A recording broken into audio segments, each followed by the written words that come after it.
My husband had just died. I hadn't even packed away his suits yet when my son-in-law leaned across the dinner table and said, "Now that he's gone, pack your bags and leave. The house was never yours." My daughter just nodded. No tears, no hesitation. The walls that once echoed with love now suffocated me with betrayal. I left the table, not to cry, but to calculate. They thought I was a grieving widow, easy to dismiss, easy to manipulate. But they forgot who raised them, who built everything they were standing on. I spent 35 years analyzing risk at the bank. Now I'd analyze them. Every debt, every lie, every signature they forged. They wanted me gone. Instead, I buried the mother they loved, and I resurrected the woman they feared. This is not a story of loss. This is a story of quiet retribution, and it started the moment I walked out the door. I used to think that love, real love, meant giving without question, without pause. For 38 years, I lived by that belief, pouring every ounce of myself into my family, especially Claire. She was just 10 when Charles, my husband, passed away. A sudden stroke, they said. No time to say goodbye. One moment, we were planning our anniversary. The next, I was explaining death to a little girl with trembling lips and 2 big eyes. I remember the way she clung to me that night, sobbing into my sweater. "Are you going to leave too, Mom?" she asked. I'd never lied to her before, but I lied then. "No, baby, never." From that day forward, Claire became the center of my world. I took extra shifts at the library. I gave up weekend bridge games and morning walks. Every ounce of energy was for her. Math tutoring, art classes, doctor's appointments. She grew up in a modest house but never felt poor. Not if I could help it. When she got into Stanford, I cried alone in the pantry so she wouldn't see. Not because I was sad, but because I knew I'd have to sell Charles's car, the last thing of his I'd kept, to cover tuition. That car sat in the garage untouched for years. He loved it like a child. I watched them tow it away, my knuckles white, lips sealed. Claire never knew. She just hugged me that night and said, "Mom, I can't believe this is happening." I could, because I'd made it happen. She was brilliant, beautiful, and full of promise. I sent care packages every month. Cookies, scarves, little notes. Sometimes she called, sometimes she didn't. That was okay. I told myself she was busy. After graduation, she landed a marketing job in New York and called me, screaming with joy. I screamed too. We were still close then. Then came Tom. She brought him home for Thanksgiving one year, a tall man with cold eyes and a firm handshake. He was polite but always calculating. Claire laughed at his jokes like she was trying to impress him. I noticed she flinched when he corrected her about the wine. I didn't say anything. I told myself, she's grown now. Let her choose. They moved fast, engaged by spring, married in the fall. The wedding was beautiful. I paid for most of it, quietly. She never asked. She just assumed. I didn't mind. That's what mothers do. Their apartment was small, so I offered to help with a down payment on a house. It was near Phoenix, closer to me. Claire said she wanted to be near family when they started having kids. I gave them $65,000. She cried on the phone. "Mom, I don't deserve you." I smiled through tears. "You're my girl, that's what matters." Over the years, I noticed subtle shifts. She called less. Holidays became visits instead of sleepovers. Tom started speaking for both of them. Claire thinks it's too cold to travel. Claire's been busy with work. Claire agrees this house is too much for you to handle alone. They offered to have me move in with them once. "Just until we find something more appropriate for your age," Tom said. Claire didn't meet my eyes. I declined politely. Then Charles got sick. Lung cancer. Aggressive. The doctors gave him 6 months. He lasted 8. I watched the man I'd loved wither, and in those long nights by his side, Claire was mostly absent. She visited once a month, always rushed, always with an excuse. I didn't blame her. People grieve differently, even before death. After the funeral, the house felt hollow. Every photo whispered his name. I spent days reorganizing drawers, fixing leaky faucets, anything to avoid the stillness. Claire said she'd come to dinner that weekend. I cooked Charles's favorite roast, set the table with the good china, even wore the blouse he used to like. She arrived late. Tom didn't apologize. They sat, ate, barely touched the food. Claire looked tired. Or was it guilty? "Mom," she said as she pushed peas around her plate, "we need to talk." I smiled, hopeful. Maybe she wanted to travel with me. Maybe she'd finally decided to stay over. Instead, Tom leaned back in his chair and said something I'll never forget.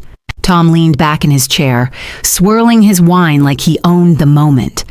"Now that Charles is gone, Evelyn," he said, tone casual, "it's time to talk about your living arrangements." My fork froze midair. Claire looked down at her plate. The warmth in the room evaporated, replaced by a cold I felt deep in my bones. "Excuse me?" I asked, voice barely above a whisper. Tom smiled like he was explaining something to a child. "This house, it's too much for one person, especially someone your age. Claire and I think it's time you considered assisted living. Somewhere smaller, safer." I looked at my daughter, my Claire, the girl I'd raised on lullabies and peanut butter sandwiches. Her hands trembled, but she didn't speak. "Charles would have wanted what's best for you," Tom continued. "And this house, well, it's not really yours anymore anyway." That's when the floor dropped out. "What do you mean it's not mine?" I asked, my voice sharper now, slicing through the forced civility. Tom reached into his coat pocket, pulled out a folded piece of paper, and slid it across the table. "Deed transfer, signed 6 months ago, while you were at the hospital with Charles. Claire said it was what you both wanted." My breath caught. My name was no longer on the title, just Claire's. I picked up the paper with trembling fingers. The signature next to mine, shaky, slanted, wasn't mine. I'd never seen this document before. My knees weakened and I sat back slowly as if gravity itself had betrayed me. "Claire," I said, voice cracking, "did you know about this?" She nodded. No tears, no apology, just a nod. I felt something crack inside, a dam breaking, decades of sacrifice erased by a single nod. "I was taking care of your father," I said, words hollow. "You were changing deeds behind my back." Claire flinched but said nothing. Tom stood. "Look, this doesn't have to be dramatic. We've already found a few places for you to tour, really nice ones. You'll be around people your age, activities, meals prepared. It's ideal." "Like a retirement home," I whispered. "It's appropriate," Claire said softly. The word stung more than I expected. Appropriate. As if my presence here was an inconvenience. As if I were a package to be relocated, not a woman who'd built this house with her hands and her heart. My throat tightened. "So that's it? After everything? You take my home and I'm supposed to be grateful?" Claire finally looked at me. "Mom, it's just a house." "Just a house?" I laughed, bitter and broken. "It's where I nursed you through chicken pox, where Charles carried you on his shoulders every Christmas morning, where I burned Thanksgiving dinner twice, and you made fun of me for years. It's not just a house, Claire. It's a life." Silence fell. Not awkward, not tense. Final. I stood slowly, folding the paper, placing it in my pocket. Tom opened his mouth, but I raised my hand to stop him. "Don't." He stepped back, surprised. I looked at Claire one last time. Her eyes shimmered, but no tears fell. Not for me, not for what she'd done. "I hope this place brings you everything I gave up to build it."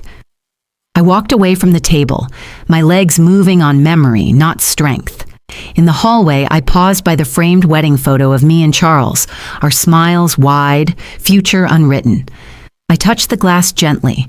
Outside, the air bit my skin. I didn't cry. Not yet. As I reached my car, I caught a glimpse of myself in the window's reflection. A widow. A mother. A fool? No, not a fool. Something inside me shifted. No longer grief, but resolve. If they thought I would go quietly, they'd mistaken mourning for weakness. They'd forgotten the woman who raised a daughter on her own, who built a life brick by brick while burying her own dreams. They'd tried to erase me, but I was just beginning. The next morning, I woke with a hollow ache in my chest, not from grief, but from insult. I moved through the house like a stranger, touching the walls, the curtains, the picture frames, as if saying goodbye to an old friend. But beneath the surface of my stillness, a fire began to kindle. I didn't go to the real estate office or call Claire. I drove across town to Desert First Bank, the branch where I'd worked for 25 years before retiring. Not many people there would remember me, most had moved on, but one name still echoed in my mind: Marcus D'Angelo, a bright-eyed intern back then, now a seasoned loan officer. I walked in with my shoulders square, my steps steady. The receptionist looked up and blinked twice. "May I help you?" "Yes," I said, offering a smile that didn't quite reach my eyes. "Tell Marcus D'Angelo that Evelyn Moore is here. He'll know me." 5 minutes later, Marcus emerged from the hallway, his face breaking into genuine surprise. "Mrs. Moore? My God, it's been years." I stood and accepted his handshake. "You've grown into the suit well, Marcus." He laughed nervously. "Come on back, let's get you some coffee." We settled into his office and he closed the door gently. "What brings you in?" I folded my hands in my lap. "I need to check on some financial matters." Quietly. "Of course," he said, already turning to his computer. "Your account's still under the same name?" "Should be, Evelyn Moore." He typed quickly, then paused, his brow furrowed. My stomach tightened. "What is it?" I asked. Marcus leaned closer to the screen. "Well, I'm seeing something unexpected. It looks like your name is attached to 4 active loans. You're listed as guarantor." "Guarantor?" I repeated, my voice dry. "Yes," he said slowly. 2 of them are home-related. One's a personal line of credit. The last one is business equipment, under the name T&C Contracting. Tom and Claire. My lips pressed into a line. "Can you print me the documentation?" Marcus hesitated. "I'm not supposed to, unless you're one of the principal account holders." "I'm the guarantor," I said flatly. "And I used to teach compliance ethics, Marcus. You know, I understand the rules and how to read between them." That got him. A second later, the printer whirred to life. He handed me a folder with the paperwork, and I flipped through it with the precision of someone who'd once taught loan risk analysis. The signatures were forged, my name clumsily imitated, the strokes too loose, the angles wrong. "2 of these loans are delinquent," Marcus said gently. "One is 45 days past due. The other's nearly 90. That could affect your credit, Evelyn." Of course it could. They'd not only stolen my house, they'd strapped me to their sinking ship. I looked up. "Thank you, Marcus. This stays between us." His eyes softened. "Absolutely. And if you need a referral to legal counsel, I'll let you know." I walked out of the bank into the blinding Arizona sun, clutching the folder to my chest like a lifeline. My hands were shaking, but not from fear. It was the tremor of awakening, of understanding that I had been cast aside, not just emotionally, but legally, financially, systematically. This wasn't incompetence. This was betrayal, planned and executed while I sat at Charles's bedside, feeding him spoonfuls of soup. I drove home in silence, my thoughts loud enough to drown out the engine. Inside, I spread the papers across the dining table, the same table where Tom had ordered me to leave. Each document became a nail in their coffin: forged authorizations, loan agreements, emails, repayment schedules. 2 of the accounts had been opened just weeks after Charles was admitted to hospice. I felt sick, and yet, under the nausea, a part of me felt clear. They thought I was a liability to be shuffled off, but they'd forgotten I once trained half the loan officers in this city. I didn't just know how the system worked, I'd helped build it. I wasn't a victim, not anymore. The afternoon heat pressed against the windows as I spread the loan documents across the kitchen table. I traced the signatures again, slowly. as if, by staring long enough, I could will them into the truth. But no amount of hope could make those loops and lines mine. They were forgeries, sloppy ones. They hadn't even bothered to mimic my signature properly. I ran my fingers down the loan amounts. 45,000 Dorsiers, 65,000 Quern, 38,000 Dorsiers, and then the largest, $32,000 against the equity of my home. I stared at the sum total at the bottom of the page, $180,000 in total debt. My name sat next to every figure like a silent accusation. My breath left me in one long exhale. Claire and Tom hadn't just taken my house. They'd turned me into their financial crutch, forged my name to secure their future, and left me dangling as collateral when everything fell apart. I'd taught Claire better than this.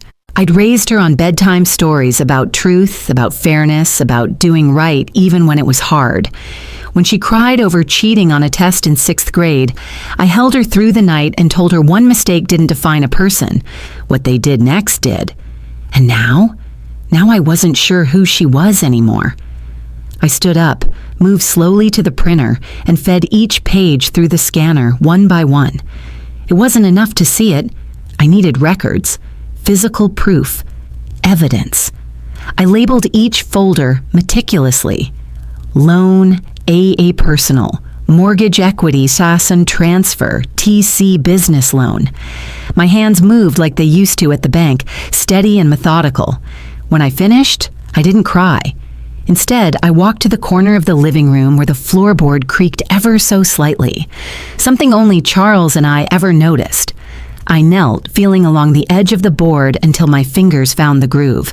I lifted it slowly, revealing the metal handle buried beneath. The safe was still there. After all these years, it was Charles's idea. "Just in case," he used to say with a wink, like he was planning for a spy movie. We'd hidden it under the floor during renovations 2 decades ago, filled with old insurance policies, cash savings, and something Charles never let me read. "Only open it if someone ever tries to take what's ours," he'd told me, placing his hand over mine. "And Evelyn, if that day comes, don't be nice." I punched in the 6-digit code, our anniversary, backwards. The lock clicked open. Inside, everything was neatly arranged in plastic sleeves, birth certificates, deeds, a USB drive, a thick, hand-labeled folder, fraud protection, more estate, Charles's handwriting. My fingers trembled for the first time that day. I pulled it out and flipped it open. Inside were copies of every major legal document tied to our assets, trusts, wills, titles, most already notarized. But what caught my breath was the cover letter. "If you're reading this, it means someone is trying to steal from us. You always believed in forgiveness, Evelyn. I always believed in backup plans. These are yours now. Use them well." Underneath the letter were notarized affidavits, including one specifically detailing intent to never transfer property ownership without joint written consent. Claire's recent deed transfer? Illegal. If I could prove the forgery, it could be reversed. The loans tied to that transfer would become unsecured. The bank would be forced to investigate fraud. I sat back on my heels, the weight of what I'd found slowly solidifying in my chest. Not grief, not anger, but focus. They thought I wouldn't fight back. They thought I'd pack my things, slip away quietly into the background of my own life. But they didn't know about this safe. They didn't know about Charles's plan. They didn't know me. Not really. I returned to the kitchen, my mind already forming the next steps. The fire inside was no longer flickering. It was roaring. I'd start with a legal consultation, quietly, just to understand my footing.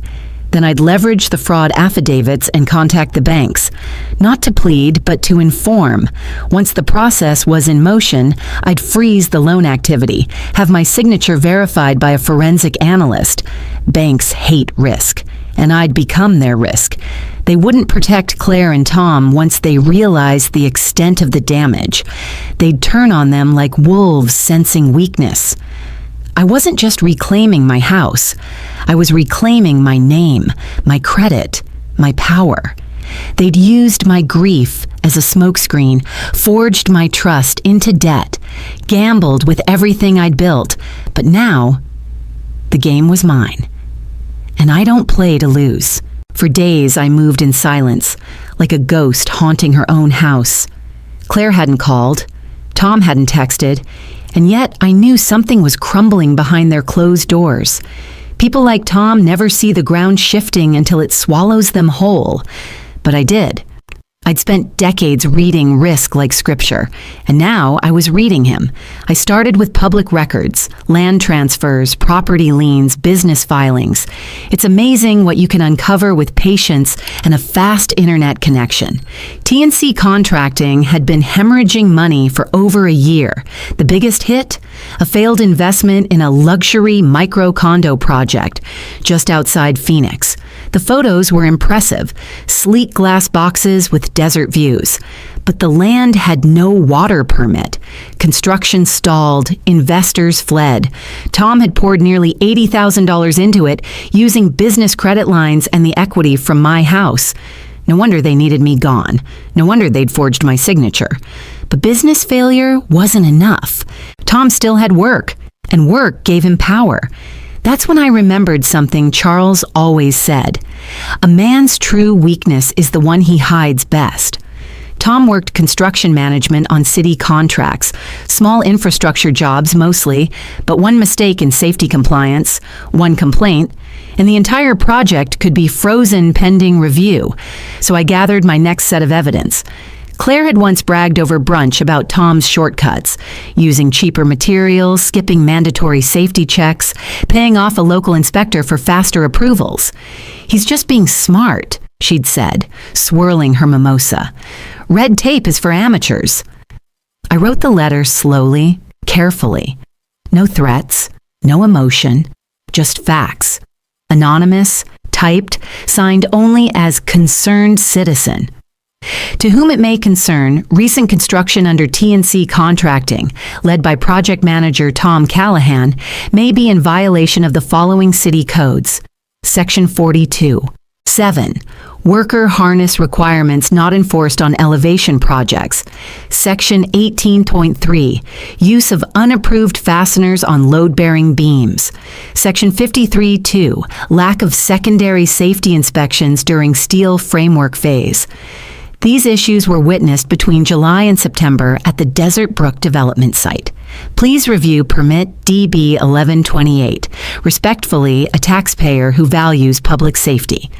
I printed it, sealed it, and dropped it at a mailbox 3 towns over. Nothing to trace, nothing to tie it back to me. And then I waited. 3 days later, the news broke. A partial construction halt. The city had issued a routine audit at the Desert Brook site, citing anonymous safety concerns. That phrase alone sent a ripple through the local contracting scene. Delays cost money. Scrutiny costs reputation. For Tom, both were fatal. I didn't celebrate. Not yet. I knew how panic spreads, how it makes people sloppy. On the 5th day, Claire called. I let the phone ring twice before answering. Mom? Her voice was thin, tired. Yes, Claire. A pause. I didn't know who else to call. That's new. She didn't bite. It's about the house. Of course it was. We got a notice. She continued. The mortgage is behind. They're threatening foreclosure. We're trying to work something out, but it doesn't look good. Doesn't look good, I repeated softly, like tasting spoiled milk. There's still time. If we can come up with $12,000 before the end of the month, we can stop it. That's not the whole amount, just enough to stop the process. And you want me to help. Silence. I don't have anyone else, she whispered. No, I said. What? Shock. As if the word had never been directed at her before. No, Claire, not right now. Her voice cracked. Why? Why would you say that? Because you forged my name. Because you betrayed me. Because I buried your father while you buried my trust. But I didn't say any of that. Instead, I asked, have you asked Tom's family? A bitter laugh. They're broke. He's the only one who ever earned anything. And now, even that was unraveling. I'll think about it, I said, but I need some time. Please, Mom. I said, I'll think about it. I hung up gently. The way you close the door on someone who doesn't realize they've already left. Then I turned to my desk. I opened Charles's folder again and pulled out a single sheet, a list of old legal contacts he trusted. Estate attorneys, investigators, risk managers. At the bottom was a name I hadn't seen in years, Judith Farrow, forensic document analyst. And just like that, the next step was clear. They thought they could silence me, make me invisible. But they were about to learn what happens when you make a woman like me feel invisible for too long. I don't disappear. I evolve. 3 manila envelopes sat on my dining table, addressed in tidy block letters. One to the bank holding the second mortgage, one to the firm managing the business line of credit, and one to the property loan division of a national lender, whose name appeared across the loan Claire and Tom used for their failed condo gamble. Inside each envelope was a full packet, copies of the forged documents, side-by-side handwriting samples, notarized statements from my archive, and a formal letter from me declaring non-consent to the loans in question. I didn't ask them to sue Tom. I showed them why they should. Every bank has a risk division, and no risk manager wants to be caught holding bad paper based on forged signatures. I knew they'd move quickly, first by freezing further borrowing, then by preparing litigation to recover what they could. I dropped the envelopes at 3 different mailboxes across town. No fingerprints, no cameras. Just paper, moving silently through the system, like a virus in a bloodstream. Within 48 hours, the first response came, a voicemail from a legal representative at Montero National, requesting verification of my identity and availability to provide testimony should they pursue action. I didn't return the call. They'd figure out the rest. On the 3rd day, Claire called again. I didn't pick up, but she followed up with a text. Mom, I don't know what's happening. Tom says the accounts are frozen. We can't access the credit lines. He's freaking out. I'm scared. I stared at the message for a long time. Later that evening, another text arrived. If you help us this one time, I swear I'll never forget it. I'll owe you forever. Please, Mom. I had to sit down. The weight of her words didn't hit me all at once. It sank slowly like a heavy stone in deep water. I read the message again. I'll owe you forever. A daughter begging. A woman I raised, now drowning in a sea of consequences she helped stir. And for a moment, yes, I softened. My fingers hovered over the keyboard. My heart, the mother's heart, wanted to respond. Okay. We'll talk. Come home, let's fix this. I could almost see her as a little girl, scraped knees and tearful apologies. But then, I remembered the forged signature, the silence at the dinner table, the nod when Tom told me to leave, the empty look in her eyes when I asked if she knew about the house transfer. She hadn't hesitated. She hadn't fought for me. She hadn't protected me when I was most vulnerable. And now she wanted a lifeline not out of love, but because the ground had finally fallen from beneath her feet. So I responded, families shouldn't owe each other. They should remember each other's sacrifices. I hit send. Silence followed, not just in the phone, but in the room, in the house, in my own bones. I sat alone in the kitchen Charles and I had built, the place where Claire once played with toy blocks on the tile while I cooked dinner, where she cried over lost friendships, whispered her fears before exams, hugged me tight after college acceptance letters arrived. Tears came then, not for what was happening, but for what had already been lost, for the daughter I thought I knew, for the trust I'd built like a cathedral, only to watch it collapse stone by stone. The next morning brought the real fallout. Marcus from Desert First called. Just a heads up, he said quietly. There's activity on the accounts you flagged.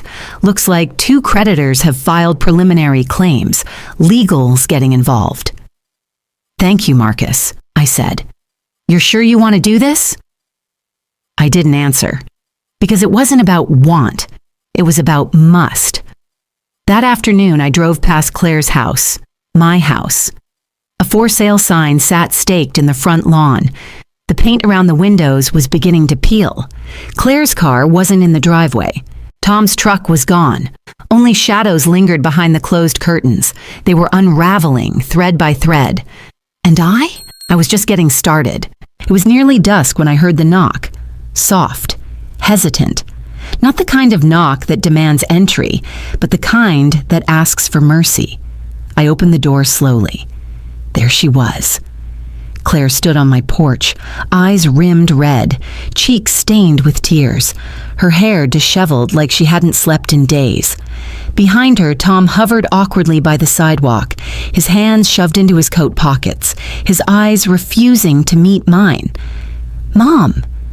Claire's voice cracked. "Can I come in?" I stepped aside. She didn't rush in like she used to, not like the little girl who'd run through this door with scraped knees or report cards. She moved slowly, like someone entering holy ground after committing sacrilege. Tom followed silently. We sat in the living room, the same room where, weeks ago, they'd plotted my removal. The air was thick with memory, with ghosts. Claire perched on the edge of the couch. Tom sat beside her stiffly, like a student waiting for expulsion. Claire started, her voice trembling. "I don't even know where to begin." "The truth usually works," I said, my voice calm. Not warm, not cruel, just steady. She blinked quickly, tears forming again. "We messed up. God, we messed up so badly." Tom finally looked at me. There was no arrogance in his eyes now, no condescension, just the raw, exposed face of a man who had gambled and lost. "I thought I could fix it," he said. "Thought I'd make it all work before anyone noticed. But the business collapsed faster than I expected. And the house..." He trailed off, shame thick in his throat. Claire took his hand. "When Dad got sick and I saw you so tired, I didn't want to bother you with everything. Tom said transferring the house into my name was just temporary. Something about protecting assets during hospice care. I didn't understand all of it. I didn't ask enough questions." "And the loans?" I asked. She looked down. "I didn't know about all of them, not until recently. Her voice cracked again. "He used your name. Said you'd never know. I let it happen. I didn't stop it." I said nothing. Claire wiped her eyes. "You gave me everything, Mom. Every damn thing. My childhood, my education, the down payment for our first house. You were always there. And She broke. Real guttural sobs took over her frame. She buried her face in her hands, her shoulders shaking as years of pride, denial, and regret came spilling out all at once. Tom's eyes glistened, but he didn't cry. He looked at me and said quietly, "I don't expect you to forgive me, but I'm asking anyway, for her sake." I rose and walked to the window, staring out at the street lamps flickering to life. The same street Claire used to ride her bike down, the same road that had led us all to this moment. "You hurt me," I said, still facing the glass. "Both of you, deeply." "I know," Claire whispered behind me. "You betrayed the values your father and I tried to build into you. You took advantage of my trust, my grief, my silence. That kind of wound doesn't just disappear." "I'll spend the rest of my life making it right," Claire said, "if you let me."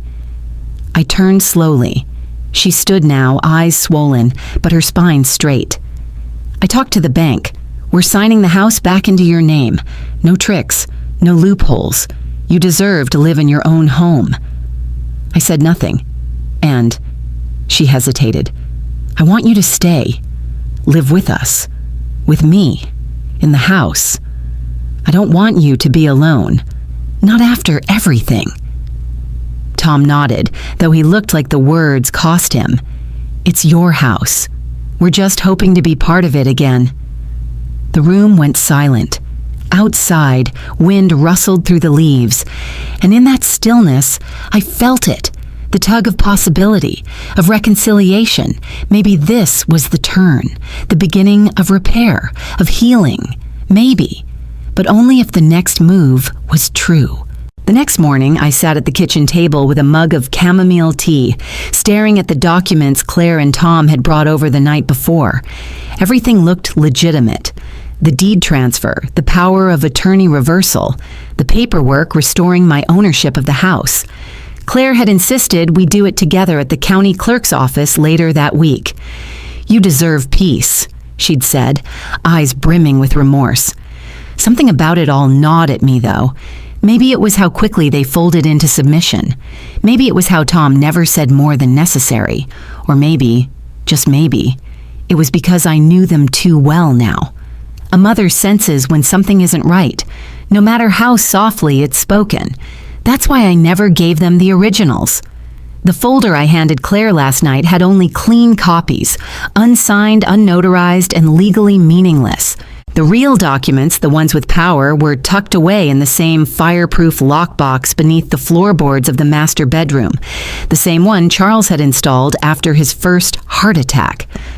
"Trust is good," he used to say, "but proof is better." Just after lunch, I heard a knock, but when I opened the door, no one was there. Only silence, only a gap. And then I noticed the envelope wedged into my mailbox was missing, gone. I rushed inside, my heart thudding. I opened the drawer where I'd placed the folder they'd given back, now empty. They'd taken it, vanished. I dialed Claire. No answer. I tried Tom, straight to voicemail. I drove to their house, hours, but the blinds were drawn, the driveway empty. I knocked, waited, nothing. Panic threatened to take over. I forced myself to breathe, think. That's when I remembered the camera. 2 days ago, when I retrieved Charles's old files from the basement, I'd found the small HD spy cam he once used when helping a neighbor document a landlord dispute. It was the size of a coin and easy to install. On instinct, I'd placed it in the living room, hidden behind a clock on the mantel, just in case. I pulled the footage up on my laptop, hands shaking. There they were, Claire and Tom, sitting on the couch, pleading for forgiveness, promising restitution, swearing they'd fix everything. And then, after I'd stepped into the kitchen to make tea, I watched in stunned silence as Claire turned to Tom and whispered, "She bought it." Tom nodded. "She's still got the folder on the counter. After we leave, I'll distract her. You grab it." Claire smirked. She always was a sentimental fool. "This'll be over in 2 days. We sign the new mortgage, refinance with her signature, and that's it." They laughed, quietly, cruelly. I paused the video, my hand clenched into a fist. The betrayal hadn't just continued, it had escalated. They weren't repentant. They were predators. I forwarded the footage to a secure drive, added timestamps, and immediately sent it to a contact Charles had trusted years ago, Gregory Schultz, estate attorney and fraud litigator. Attached to the email, I wrote, "Gregory, I need your help. Evelyn Moore." Then I gathered every document I had, original deeds, notarized statements, timelines, bank correspondences, and now the damning footage, and locked them into a briefcase. It was time to go back to the bank, time to stop being the grieving mother and start being the woman they underestimated. The teller at Desert First Bank looked up as I approached the front desk. "Mrs. Moore?" "Yes," I said. "I need to speak with someone in the legal risk department today." She glanced at my face and must have seen something in my eyes, something no longer soft but unyielding. "Let me see who's available." 15 minutes later, I sat across from a compliance officer in a corner office. Her nameplate read, Heather Langston. "How can I help you, ma'am?" I opened the briefcase and laid everything out with methodical precision. My daughter and son-in-law forged my signature, stole my house, and attempted to extract further financial leverage by pretending to reverse their crimes. I have documentation, bank records, witness accounts, and video evidence. I slid the flash drive across the table. Heather blinked. You have video? Of the moment they planned to commit the final fraud. Yes. She took a deep breath. I'll need to elevate this immediately. Please do. And while you're at it, I'd like to file a formal statement disputing every loan taken out under my name from this date back 18 months. Heather nodded, slowly, gravely. Understood. The meeting lasted over an hour. By the time I stepped out into the afternoon light, the weight on my shoulders hadn't lessened, but it had transformed. It was no longer grief. It was purpose. Let them run. Let them lie. Let them hide. I would not be silent again. This time they'd learned that betrayal had a memory, and mine was sharper than ever. It wasn't anger that drove me. It was precision. Cold, calculated, meticulous. The same discipline that had made me one of the most respected credit risk assessors in the Southwest. I knew how systems worked, and more importantly, I knew how to dismantle them, quietly. After my meeting at the bank, I returned home, changed into a soft gray sweater, made a pot of black tea, and sat at my desk. The light from the setting sun spilled across my paperwork like approval. I didn't call Claire. I didn't chase Tom. I acted.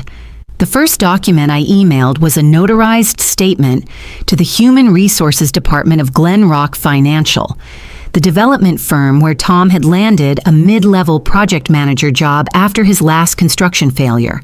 Attached was the audio recording and a brief, factual summary. I am Evelyn Moore. On date, I was the victim of attempted mortgage fraud involving my daughter Claire Moore and her husband, Thomas Sinclair. The attached audio file documents their confession and premeditated action to forge legal property ownership documents for the purposes of securing unauthorized refinancing. As Mr. Sinclair is currently employed in a fiduciary role with Glen Rock Financial, I believe this information merits immediate internal review. I didn't expect a response. I didn't need one. Corporate environments are allergic to scandal. By noon the next day, Tom was unemployed. Claire texted me at 2:43 p.m. Mom, what the hell did you do? Tom just got fired. They said it was about some recording. Did you send something? I didn't reply. By 4 p.m., Claire called. Then again. I turned off my phone. This wasn't a conversation. This was a reckoning. I spent the next 2 hours scanning every receipt, every loan notice, every discrepancy. I updated a private cloud folder titled Phase 2 Execution. I compiled everything into 3 separate binders labeled Fraud, Recovery, and Liabilities, all color-coded and indexed. I didn't plan on suing them, not yet, but I wanted them to feel it, the weight, the squeeze, the inevitability. By evening, the first whisper arrived. Marcus from Desert First Bank texted me privately, FYI, Glen Rock just initiated internal compliance audit across all active real estate accounts involving Tom. You lit a fire. I smiled. I hadn't lit a fire. I'd simply pointed to where the gasoline was already leaking. Claire's second text arrived just before dinner. You're ruining us. We made a mistake, but this is cruel. I set the phone down next to my plate of roast chicken and asparagus and took a bite. For the first time in weeks, food had flavor again. Cruel? No, Cruel was being told to pack your bags after burying your husband of 40 years. Cruel was watching your only child nod in agreement. This, what I was doing now, wasn't cruelty. It was education. Across town, Tom was spiraling. That night, through one of my sources at a credit recovery firm, I learned that he had applied for 3 new emergency business loans in the past 24 hours. All were denied. Claire called again, around 9:30 p.m. I let it ring. Then the next message came. Tom's drinking again. He hasn't done this since 2018. He's not handling this. Please talk to me. Still, I said nothing. Because this wasn't about them anymore. It was about balance, justice, consequence. The next morning, I called Gregory, the attorney. I want to move forward with formal fraud complaints, I said, not just to freeze the assets, but to challenge every unauthorized use of my name in the last 2 years. He exhaled audibly. We can do that. Are you ready for the fallout? I've lived through worse, I said. We scheduled a meeting for the following week. Then I packed up a manila envelope addressed to the state contractor licensing board. Inside was the same evidence packet I'd used with the bank, only this time tailored to raise ethical concerns regarding Tom's professional certifications. I wasn't just burning bridges. I was removing the road behind them. That weekend, I visited Charles's grave. I brought chrysanthemums, his favorite. I didn't let them win, I said quietly, brushing leaves off the marble. I did it your way, quietly, thoroughly, legally. The wind stirred, gentle but firm. I stood there for a while, feeling something I hadn't in a long time. Power, but not the kind that shouts or strikes, the kind that moves like a river. Silent, unstoppable. That night, Claire knocked again. I didn't answer. She pounded harder. Mom, I know you're in there. I turned off the porch light. After a minute, I heard her footsteps retreating. Then came the voicemail. You win, okay? Are you happy? We're broke. Tom's name is Mud. I'm scared. I hate you right now, but I also know you were right.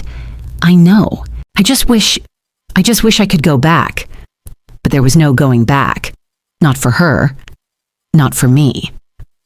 The next day, I received an email from the Compliance Division at the State Fraud Unit. Thank you for your submission. We've opened an investigation. If needed, we'll contact you for sworn testimony. I printed it out, folded it carefully, and placed it into my recovery binder.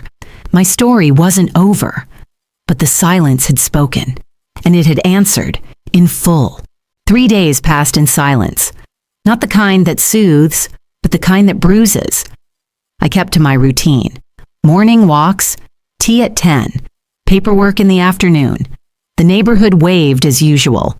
No one knew the storm that had passed, or the aftershock still building beneath the surface. It was Tuesday morning when it happened. I was at the pharmacy picking up my blood pressure medication. As I waited at the counter, I overheard 2 nurses from the women's clinic down the street chatting near the self-checkout. Their voices were hushed, but just loud enough to catch words that sent a chill down my spine. It was so sad. 7 weeks along, and she came in alone. Said her husband couldn't deal with it. Yeah, and her mother? Apparently they're not talking. Poor thing looked like she hadn't slept in a month. My fingers tightened around the paper bag. Claire. The name wasn't spoken, but the story, the pain, it matched. And I knew. Instinct screamed it before logic could catch up. My daughter had been pregnant, and she hadn't told me, and now she wasn't. I walked home slowly, the wind colder than usual. My thoughts were loud, crashing like waves. A part of me wanted to rush to her, hold her. The memory of her sobbing in my arms at 15, heartbroken over a boy who didn't love her back, came rushing in. But then another part, the part that remembered Tom's laughter on the recording, the forged signatures, the betrayal, tightened its grip. Still, that night I couldn't sleep. I sat in Charles's old chair, Martha Stewart playing on the muted TV, and stared at the dark screen of my phone. No calls, no texts. She hadn't told me, not about the pregnancy, not about the loss. She'd carried it alone. And the weight of that realization cracked something inside me. Maybe I had gone too far. Maybe vengeance had blurred into punishment. Maybe I'd forgotten what this was all for. But then, at 11:17 p.m., a message came from Tom. She lost the baby because of you. Your witch hunt. Your obsession. You happy now? My breath caught. Rage bubbled up, not the blind kind, but the kind that sees clearly. He blamed me, the man who dragged Claire through debt, through fraud, through lies, now pointed a finger. I stood and walked to my desk, opened the drawer, and pulled out a blank contract. If I was going to offer a hand, it would not be soft, it would be structured, and it would demand integrity. I spent the next 3 hours crafting what would become one of the most personal documents I'd ever written. Not a will, not a loan agreement, but something else entirely. A pact, a covenant, a bridge built from ashes. At the top, in bold letters, Financial Restoration Agreement, more family below that. Clause 1, full admission of prior deceit. Claire and Thomas shall provide a notarized written confession of the forgery, false refinancing attempt, and misuse of Evelyn Moore's financial identity. This document shall remain private unless further deception occurs. Clause 2, formal renunciation of property claims. All rights to the residence at 428 Marigold Lane shall be legally and irrevocably transferred to Evelyn Moore. Any attempts to reverse or dispute ownership shall trigger an immediate cease of support. Clause 3. Ethical and behavioral accountability. Claire and Thomas agree to attend bi-weekly therapy sessions for a minimum of 12 months. Proof of attendance shall be submitted monthly. Any incidents of deception, verbal abuse, or neglect nullify this agreement. Clause 4. Financial transparency. Claire and Thomas shall submit quarterly reports of income, debt status, and major purchases for 2 years. Support will be adjusted based on compliance. Clause 5. Respect and dignity. Evelyn Moore shall be treated with the respect owed to her role as family matriarch. Any further attempt to displace, diminish, or manipulate her shall void this contract immediately. Clause 6. Support scope. Evelyn Moore shall provide up to $40,000 in total assistance over 18 months, disbursed quarterly, contingent upon adherence to all above terms. Clause 7. No forgiveness required, only responsibility. This agreement does not imply forgiveness. It is a path toward restitution, not reconciliation. At the bottom, I signed my name, not with affection, not with rage, but with clarity. The next morning, I drove to Claire and Tom's address. The house looked smaller somehow, hunched. The lawn unkempt. A sense of fatigue clung to the curtains. Claire answered. Her face was pale, lips chapped, eyes tired in a way that even sleep couldn't fix. "I heard," I said gently. She nodded but said nothing. "I'm not here to shame you," I continued. "I'm here to give you a final offer." I handed her the envelope. Everything's in there, terms, limits, expectations. She opened it slowly, her hands trembling. "You think I'm going to sign something like this?" Tom barked from behind her. I looked past her at him. "You already signed my name once. This time, you'll use your own." Claire said nothing, but her eyes told me everything. There was pain, but there was also recognition. This wasn't about money, it was about redemption, about rebuilding, not from sympathy, but structure. I turned to go. Before I reached the porch steps, she called out, "I'll read it, carefully." I nodded once and walked into the sunrise. The sun filtered gently through my curtains the morning I received the letter. A slim, cream-colored envelope sat in my mailbox, bearing no return address, but I recognized the handwriting immediately. It was Claire's. Clean, careful, as if she'd taken her time. Not rushed, not desperate. Inside was a typed document neatly formatted. At the top, in bold, public statement of acknowledgement and apology. My fingers lingered on the words for a moment before I began to read. To the community of Marigold Lane, and most importantly, to Evelyn Moore. We, Claire Moore and Thomas Sinclair, hereby acknowledge our actions in attempting to forge legal documents for financial gain. We recognize the immense pain and betrayal this caused Evelyn Moore, who's been nothing but generous, supportive, and self-sacrificing throughout our lives. Our behavior was not only unethical, but deeply disrespectful to the woman who gave everything for our well-being. We accept full responsibility for our decisions, and this public statement is a small but sincere attempt to begin repairing what we've broken. We ask for no forgiveness, only the opportunity to change, to do better, to start again. It was signed. Claire's name in pen, steady. Tom's below it, shakier. I sat with the letter for a long time, letting its weight settle in. The town paper would run it next week. Claire had arranged it herself. She hadn't asked for input. She hadn't tried to soften the truth. It wasn't perfect, but it was something. Later that afternoon, we met at the notary's office just outside the town courthouse. Claire brought her own copy of the agreement, highlighted, annotated, but unaltered. She signed every clause without hesitation. Tom followed, less enthusiastic but silent. When they finished, Claire looked at me. "I've already closed our joint accounts," she said. "Opened one in my name only. He won't touch the money unless I authorize it."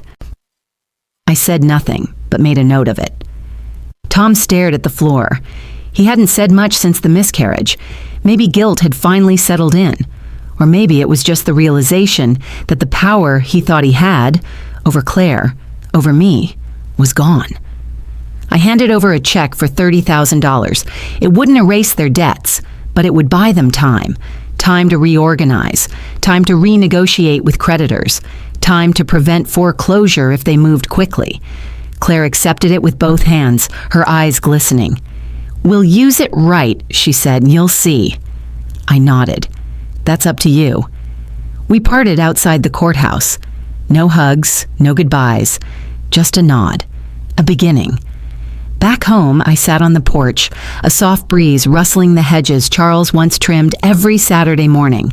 The roses were blooming again, deeper red this year, fierce, resilient. My phone buzzed, a message from Claire. "We're going to list the car and the lake timeshare. It's time we start cleaning up the mess." "I'll send the receipts. Thank you, Mom, for still believing something in us was worth saving." I stared at the screen for a long moment. Then slowly I typed, "Belief is earned in action, Claire. I'll be watching. I hope to be proud again someday." I hit send, and that was enough. I never moved back into the house. The idea was raised, tentatively, by Claire during our final meeting.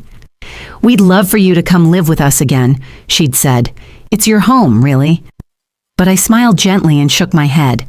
"I think I've earned my own space," I said. Because what I needed wasn't reconciliation under the same roof. What I needed was sovereignty. I found a small cottage 10 miles out, nestled in the hills where the light hits different in the morning. 2 bedrooms, wide porch, and just enough distance from the noise. It's peaceful here. Sometimes lonely, but in a way I chose, not one forced upon me. I still see Claire occasionally. She visits once a month, brings groceries. Sometimes we sit on the porch, say little, just sip tea. The words still fumble between us, but the silence is softer now. No longer a wall, more like a bridge still being built. Tom doesn't come. That's all right. Some bridges aren't meant to be rebuilt. Claire sends her financial updates like clockwork, receipts, copies of loan payments, therapy attendance confirmations. It's clinical but steady, reliable. Trust is being earned, inch by inch. And me? I've taken up painting. Something small, nothing grand, but color, texture, motion. It gives me something I thought I'd lost. The ability to create, to reclaim, to live not as someone wronged, but as someone renewed. Charles would have smiled at that. I think, in his quiet way, he always knew I had more strength than I gave myself credit for. The roses agree. They bloom taller now. The air smelled of new spring blossoms when I opened the letter from Claire. She'd enclosed a check, the first installment of repayment, $5,000, accompanied by a note. "Mom, I've started working full-time again at the market. I promise you this is only the beginning." I laid the note on my desk and closed my eyes. It was more than money. It was accountability. She was rebuilding step by step. That night at dinner, I opened a bottle of decaf tea, savoring the warm aroma. I felt lighter than I had in months. No longer the woman they tried to erase, but one reconstructing her life. In the weeks that followed, Claire visited every Sunday. She came alone, quietly slipping groceries onto my kitchen counter, her gaze no longer evasive but steady, softened by determination. She gave me updates. She was working the morning shift at the community library, saving for a place of her own, and therapy was going well. Small victories, each one a seed. Then came the day she told me that Tom had moved out, filing the papers quietly. We sat on the porch swing, red petals drifting around us. Claire took in a shaky breath. "I'm sorry, Mom," she said. "I was lost and I hurt you, but I'm trying to find my way back." I reached out, gently touching her hand. "You've already come a long way." She nodded, tears glistening. I told her about the bookshop I wanted to open, the one I'd mentioned once, long ago, back in years when I still believed dreams didn't need approval to exist. 2 months later, I signed the lease on a small storefront in town. Cozy, light, full of possibility. I named it Root and Writings, a place where stories could grow from the soil of experience. On soft opening day, a dozen women stopped in. Friends of friends, widows, retirees, dreamers, with tattered journals and loose papers. They told stories of wartime memories, of children grown and gone, of secret poems tucked under nightstands. I offered tea, listened, and helped them shape their words. I didn't charge at first. This was more than a business. It was reclamation of creativity, identity, and community. One afternoon, among the hush of book stacks, I found a notebook waiting for me. Inside, Claire had written something, in her handwriting. "I once forgot that you were the roots I grew from. In my attempt to find light, I burned those roots. Now I'm learning to plant new branches, branches steeped in love, respect, and gratitude." I blinked back tears and held the note to my chest. That evening, I poured myself a cup of chamomile and took a seat by the window overlooking the shop's front porch. The sky bled pink and gold, as if heaven itself was breathing. I let something settle inside me. No anger, no burden, only a deep peace. At home, I lit a candle and picked up my journal. I reflected on the journey, from grief to betrayal to reckonings, from fracture to fragile rebuilding, from loss to a quiet, disciplined resurrection. I wrote, "I learned that forgiveness is not forgetting. That strength can be silent, rooted, deliberate. That redemption isn't given. It's earned. In poetry, in tearful mornings, in work that honors the past and builds toward a future that can hold the heart." I closed the journal and drifted into a gentle sleep. The next morning, early, I unlocked the shop door and flipped the sign to open. The scent of fresh paper and ink filled the air. A woman in her late 70s walked in, leaning on a cane, clutching a faded recipe card. "I heard this place is for women like me," she said, voice trembling. "Yes," I answered. "Tell me your story." And she did. I listened. I helped her write. We laughed, we cried, and when she left with a stack of pages she never thought she'd share. That evening, Claire called. "Claire, Mom, the first check clears today. I'm not done yet." I smiled, tears shining. "That's all that matters, Claire." I turned off the light at the shop, walked home, and paused. Root and Writings wasn't just a shop. It was the map of my new life. A life where love was not demanded, where forgiveness didn't need a show of struggle, where identity was re-sewn with words. And in that quiet glow, I felt something profound. I was free, and I was finally home.